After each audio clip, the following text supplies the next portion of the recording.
Today, we'll walk you through the full process of using the phone case fixture designed for Android models.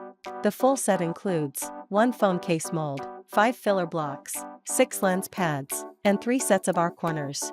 Now, this diagram shows exactly where each of the 5 filler blocks should go. These blocks help fill in the gaps, support the case, and improve heat transfer during pressing. This fixture is made for Android phone cases.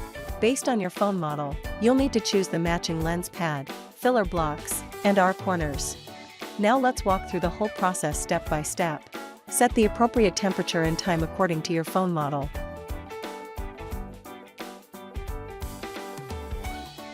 Step 1. Pick the right R corners that match your phone case and install them onto the fixture.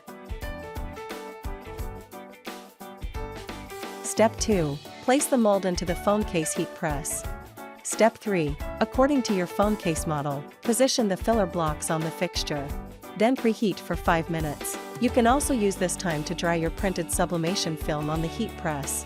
Step 4. Choose the proper lens pad and stick it inside the case using heat-resistant tape. Be sure the tape doesn't cover any vent holes. Step 5. Firmly press down on the lower left corner of the phone case.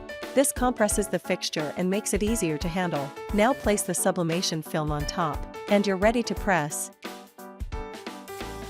Once the countdown ends, peel off the film. And that's it, your iPhone case is done.